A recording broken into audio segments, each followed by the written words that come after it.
Good afternoon to all of us. My beloved, once again, my beloved Bachelor of Elementary Education students.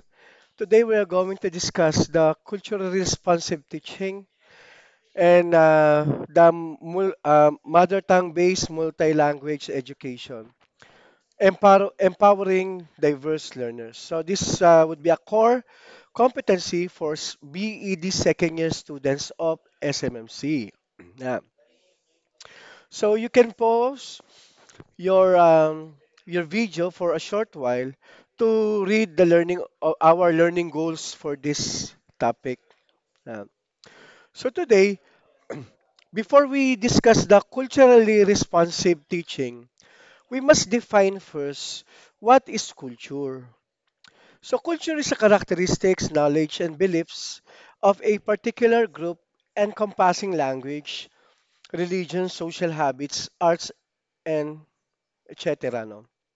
So culture affects how people learn, remember, reason, and communicate. So ano daw ulit ang paano daw nakakaapekto ang kultura para matuto ang isang bata, no? Maraming aspeto.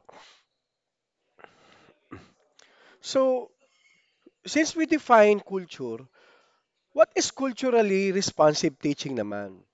So according kay Gay, no, noong year 2000, using the cultural knowledge, prior experiences, frames of references, and performance styles of diverse students to make learning more relevant and effective. Yon. Using the cultural knowledge and priori, no? In philosophy, we call this priori or prior knowledge. So, ano ba yung naalalaman nila sa isang bagay? No? Base sa nakagisnan nilang kultura. Yan. Yan yung tinatawag na culturally responsive teaching.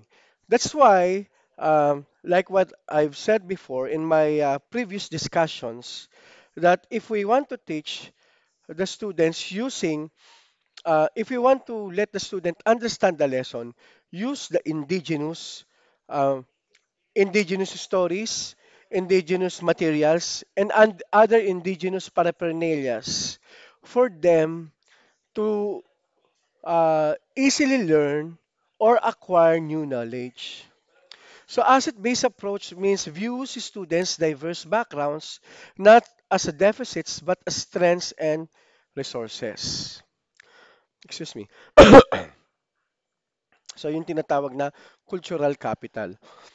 So there are three pillars of culturally relevant pedagogy according to Ladson and Billing. So tatlong pillars daw. So para masabi natin na yung art of teaching natin ay culturally relevant. So number one, academic success. So holding expectations for all students. Yan. So cultural competence. Teka lang po ah. Ayun po. So cultural competence helping student affirm and appreciate their culture while developing fluency in at least one other. Ayan. So, affirm and appreciate their culture.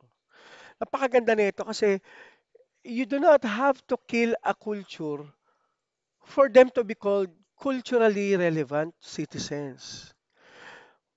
But sadly, there's a lot of instances in history where people are categorized or ano bang term nila dito, no? uh, being profiled because of their cultural background. No? So nagkakaroon ng racism. So kapag hindi ka pumasok dito sa standard ng kultura na to, you're not in. You do not conform with our culture. So ang nangyayari, because of the pop culture of many countries, no, namamatay ang kultura ng ibang mga maliliit na community na nakagis na nila. Yeah. So, critical consciousness, teaching to students to identify, analyze, and solve real-world problems, especially those causing societal inequalities. So, that's the three pillars of culturally relevant pedagogy. Yeah. So, so sa Philippine context, ang ginagawa na natin yung MTB-MLE. Ito, medyo papasadahan lang natin to kasi diniscuss na natin to dati, no? So, ang legal basis natin para magkaroon tayo ng culturally relevant teaching, yung CRT na tinatawag, ay yung Republic Act 10533, yung Enhanced Basic Education Act of 2013. So, ayun. So, dahil nga sa mother tongue, alam nyo na to, L1, L2, tsaka L3, no, ginagamit sa classroom. Pero, katulad nung diniscuss ko sa isang subject sa the teaching profession, dahil sa matatag curriculum, tatanggalin na ang mother tongue as a subject for grades 1 to 3. Magiging MOI na lang siya or medium of instruction para sa pagtuturo sa grades 1 and 2 lang o pati siguro sa kinder pero hindi nakasama ang grade 3 at hindi na siya subject. Kaya nga ano, itong itong subject na to, kapag nagkaroon na naman ng pag-update ng curriculum, for sure matatanggal na to. Kasi wala ng subject na content and pedagogy for the mother tongue, MTB, MLE. That's the saddening part. Pero yun nga, the mga educational planners naman, o curriculum planners naman, they ensured naman that the mother tongue will be used as a medium of instruction for grades 1 and 2. So, why MTB MLE, no? Strong foundation, nasabi ko na sa inyo dati. L1 provides strong cognitive foundation. So, L1 builds a bridge to learning L2 and L3. Cognitive development promotes higher order thinking skills or HOTS and conceptual understanding from day one. Hindi siya mahuhuli. Bakit? Alam niya na tinuturo ni teacher yung ganun. Na alam niya in her or in his language yung itinuturo ni teacher. So, the interdependence principles, so concepts and skills learned in L1 transfer to L2. Strong L1 skills lead to stronger L2 development. This validates the use of mother tongue as a foundational asset. So, gusto ko lang ulitin sa inyo yung nangyari dati sa isang teacher sa Amerika. Kung nakalimutan nyo na, kasi ang dami ko nang diniscuss sa inyo eh. Na yung teacher, parang science teacher siya, pinasagutan niya yung parts of the digestive system. Yung isang estudyante na Koreano, parang kakarating pa lang sa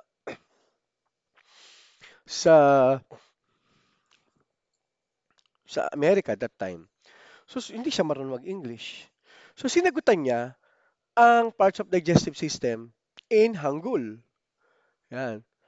So, ang mangyayari, ah, ang nangyari pala, si teacher, kumausap siya ng isang Korean teacher din na kakilala niya at pinatranslate niya. Nung tinranslate, tama ang lahat ng sagot. 'Di ba? That's interdependence principle. Yan. Mas madali nang maiintindihan, no? Siguro magkakaroon lang sandali ng language barrier, pero kapag alam na ng bata yung concept at nalaman niya na in English yun, mas madali na yung matandaan yun kasi may basihan siya sa um, kanyang mother tongue. Kaya nga 'di ba, ah, yung parang may mga kakilala akong ganito kahit mga co-teachers, no? Pag may gusto silang sabihin ng isang bagay, ano nga ba 'yun? Kasi sa amin ganito yung term na 'yun eh. 'Yun. So alam niya yung term, minsan hindi niya lang masabi. So kailangan pa niyang i-describe. Siyempre language barrier 'yun eh. Yan, sandali lang po at nagro-ring ang aking alarm. Ayun po. Balik tayo, no? Conceptual understanding from day one. So, ayan, yung interdependence principle, ayan, nasabi ko na nga pala to. Yan. So, concepts and skill yan, leads to stronger L2 development. So, this validates the use of the mother tongue as foundational asset. Di ba nasabi ko na rin sa inyo, may prop ako dati sa PUP, na kapag nagtuturo siya, yung isang prop, nagtuturo siya ng English language, no? English yon, yung subject na yon. Kalimutan ko na lang kung ano yung exact title ng subject na yun. Pero may kinalaman sa English yon. Tagalog siya magturo. Kasi sabi niya, base sa pag-aaral sa UP daw, mas madali daw ituro. No? Ito, 1990s pa to nung sinabi niya. Ang galing nga eh. 1990s pa nung sinabi niya na to, na mas madaling matuto ang mga bata kapag gumagamit ng Filipino language. No? Madaling matuto ang bata sa English kapag gumamit ng Filipino language. Pati yung prof ko dati sa Spanish, ganun din. Yung nagturo sa sa Espanyol is Avanzada or Advanced Spanish. Tagalog ang turo niya para mas madali namin maintindihan. Yan. So, MTB, MLE is a form of culturally responsive education because it validates the learner's first language and home culture. Yan. Builds on the student's prior linguistic knowledge and fosters socio-cultural development and pride in heritage. Yan. Kasi nga, di ba? Yung mga pinagagawa natin, di ba? Nakagawa na kayo ng big book, di ba? Mas yung mga taong makakabasa nun, lalo na kung sa language sila nakasulat, magiging masaya ang pakiramdam nila. Kasi nakasulat doon yung language nila sa libro na yon.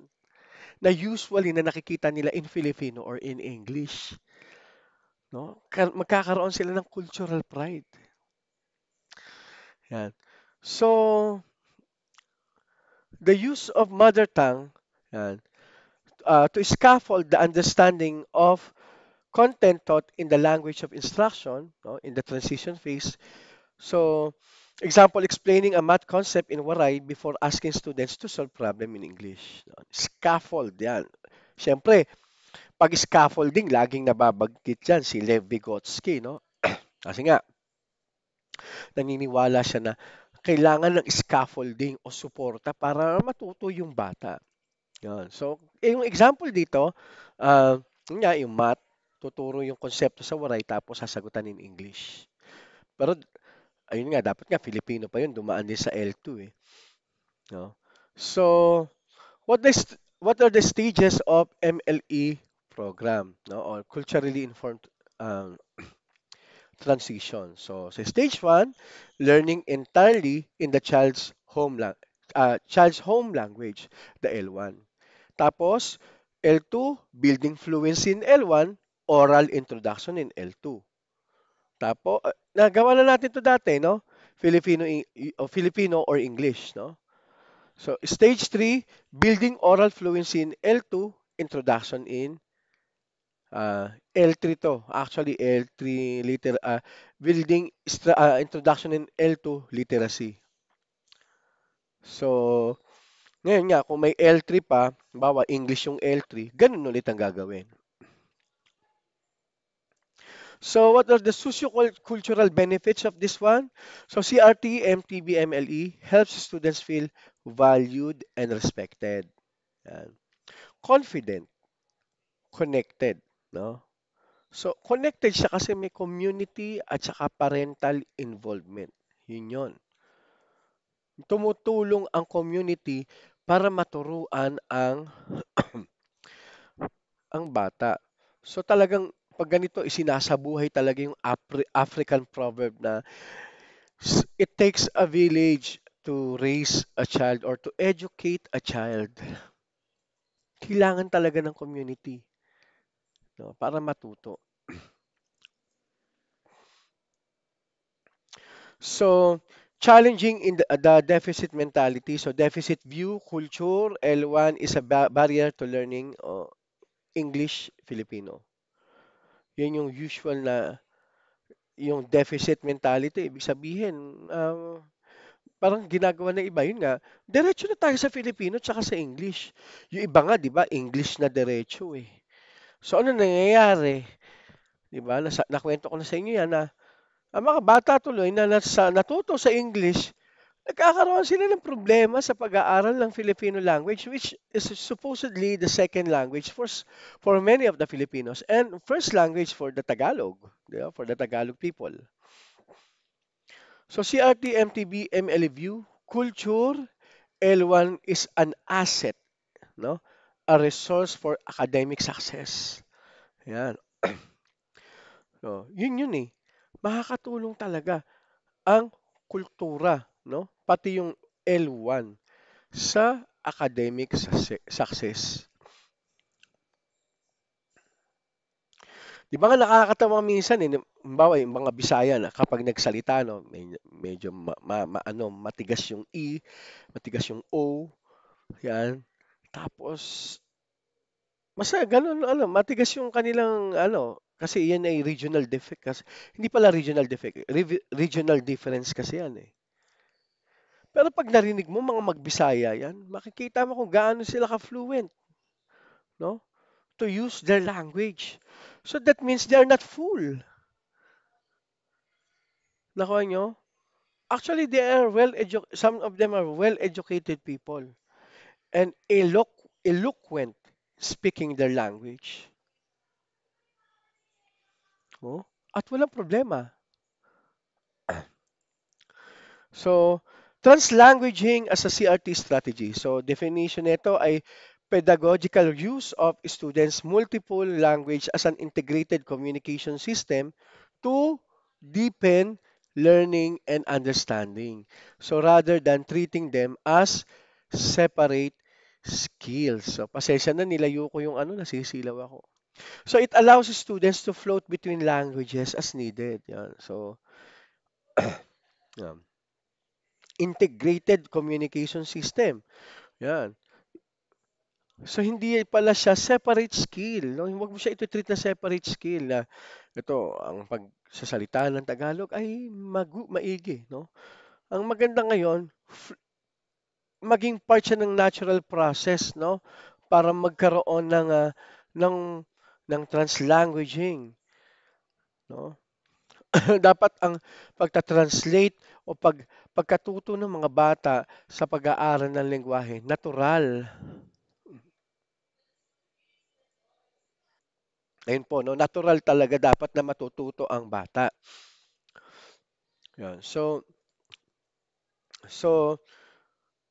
incorporate local, culturally relevant issues for discussion and problem solving. For example, local environmental challenges, community history. This is where students critique social inequalities using their academic skills. Nakuha nyo? Yun yun. Ah, culturally relevant. Halimbawa sa mga komunidad na to, ito magtatayo ng dam. Pag-usapan natin yan. Yan. Pero nag-uusapan yan sa curriculum, no? Sa K-12. Pag-usapan natin, ano bang epekto ng dam na ito sa lipunan natin? Dito kunyari sa Quezon, kunyari. Ano magiging epekto na to kapag ginawa yung, nakalimutan ko na yung pangalan ng dam eh. Itong dam na ito, ano magiging epekto sa komunidad? Doon papasok sa kanila yung yung innate na mga isasagot nila kasi direkta silang maaapektuhan. Alam nila kung paano sila maaapektuhan nun eh. So, conduct pre-class surveys or interviews, hobbies, interests, family background, and community identity. Community identity, identify the dominant L1s and cultural groups in your class. Yeah. But since here in Metro Manila, most of the time naman kasi, uh, yung ibang mga transferee, lalo na sa ibang lugar, no? Pag pumunta na rito, they do know how to speak Tagalog na eh. No? Filipino. Yan. Although there are some students na hirap silang makapag makapag explain pa rin in Filipino language. Katulad nung nakaraan sa may isang klase sa first year, hindi niya ma-explain yung sarili niya. May nagsabi, nakaklase, Sir kasi po, hindi niya po maano kasi po, ano, Bisaya po kasi siya. Ngayon, o sige, explain it in Bisaya. Miss, i-translate mo. Although ako nakakaintindi ako ng konti. Sabi ko sa kanya, Miss, please translate what she is trying to say. And explain niya in Visaya. Oh, ang dali. Kayang-kaya niyang i-explain in her own language. 'Di ba? Yun yun. Pero dito kasi, itong part na to, yung strategy na to, know your students, maganda yun, ano? Kaso nga lang, pag inalam natin ito, no? Sa halimbawa, sa isang lugar naman, kunyari sa Montalban, so usually, ang mga bata, halimbawa, kung may Bisaya man yan, isa, dalawa man lang, no? Yun nga lang, hindi tayo pwedeng mag-adjust para doon. O pwede tayo mag-adjust, bigyan ng hiwalay na pag-aaral yung bata na yun na may ibang language para matuto siya.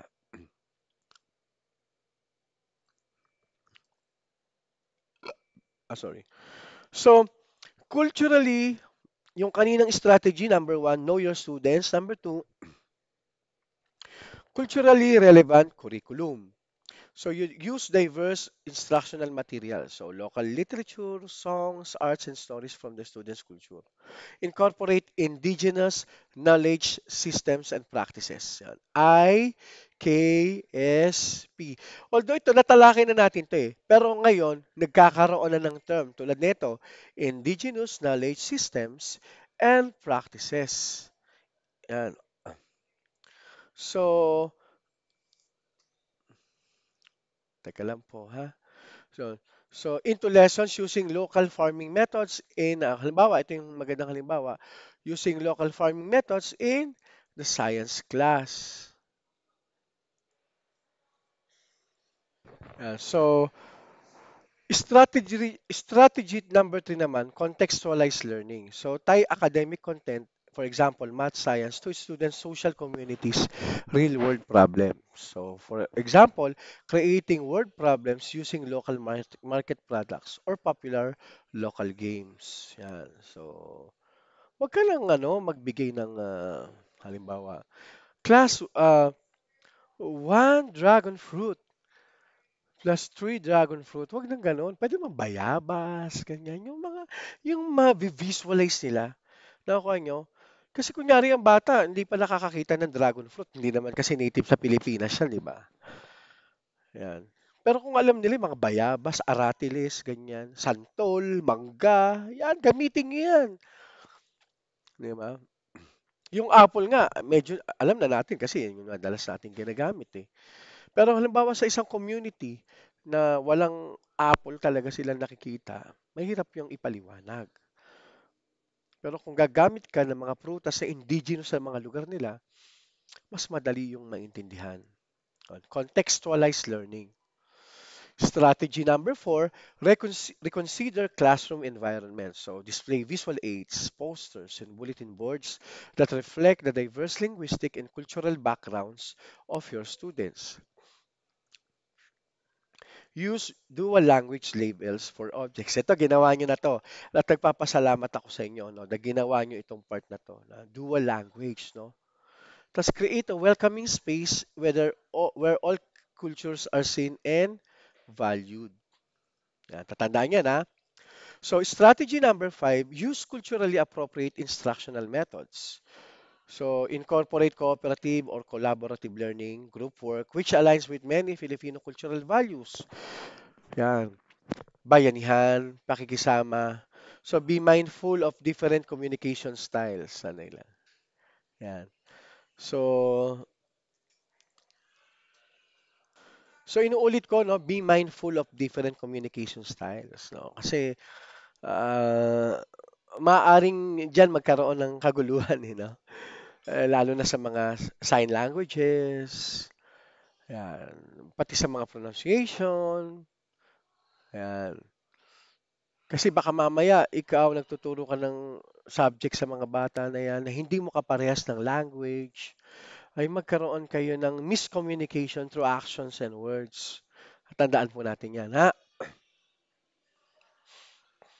Strategy number 6, engage parents and community. Yan. Utilize parents or community elders as resource speakers. Yan. To share local history, traditions, or occupational expertise. Send communications in the student's L1 when possible. Yan. To ensure understanding and partnership. Yan. L1 hanggat maaari. Yan. Strategy number 7, developing multiliteracy. So, instruct students in reading and writing across different mediums. Yan. Visual, digital, spoken, on, in written forms. Yan. Reading and writing, different mediums. Ibig sabihin naman yung mediums, yung, ano yan eh, yung parang, ito ata yung singular, yung medium is the singular form ata ng media. Yan. So, ibig sabihin, yung media, mga different parts of medium. Yan, spoken, written forms. Encourage um, projects where students use their L1 and L2, L3 in a single output. For example, a bilingual presentation. Ito, madalas na natin ginagawa. Yung mga projects na ginawa natin, di ba? Big book, lesson plan, at saka yung yung ngayon, yung gagawin nyo, yung kanta, no? Bilingual. And uh, I am very fortunate because our section is a multilingual classroom, a mini multilingual society. May mga marunong magsalita ng Bicolano, ng Waray, ng Bisaya, ng Ilocano, Kapampangan. That's why we gain a rich knowledge about other languages. So, paano naman yung culturally responsive teaching and assessment? So, allow students to demonstrate understanding using their L1 or combination of languages or translanguaging. So, incorporate performance-based tasks that are culturally relevant. No? Com- Yun. Translanguaging, di ba? Alam nyo na yan eh. Yung translanguaging, ano eh, parang yung, ano ba halimbawa dito? Yung Taglish, di ba? Kunyari sa mga Tagalog, sa mga nagsasalita ng Tagalog, they are not speaking the pure form of Tagalog. 'Di ba? Most likely ano na nga yung Tagalog nila, Taglish na eh, no? Kaya akala mo nagko-code kaya nga parang na-develop tong natin, yung na-develop yung code switching natin between Tagalog and English kasi nga there's a lack of mastery of Filipino and English language as well. Pero yun nga, dahil mga tao tayo, we create ways on how to communicate. Kaya nagkaroon nga ng mga tinatawag na na mga translanguaging, no? Sa ibang lugar yung mga tinatawag na pidgin languages. Yung pidgin yung parang katulad ng ng Chabacano. Yung Chabacano kasi most of their words, no, most, no, hindi ko sinabing lahat. Most of their words are derived from the Spanish language, but they are not using the Spanish grammar anymore. Sometimes they're using the Filipino grammar eh. Pero they're using the Spanish words. Something like that. Yun yon. Translanguaging yon. Para mas fluid yung conversation. So, reflection on future teachers. So, critically examine your own socio-cultural biases and beliefs. No? Yung sarili mo ha, tignan mo muna, baka mamaya medyo racist ka ha. Recognize and confront any negative attitudes toward diverse student groups. Yan. Katulad nga yung nangyayari sa social media, yung Tagalog versus Bisaya. Hindi ko alam kung sino nagpasimula niyan eh. Siguro sa una, joke lang yan, pero nagiging personal lang isa't isa eh. Ng batuhan ng mga racist remarks eh. So paano tayo magkakaroon ng kapayapaan yan?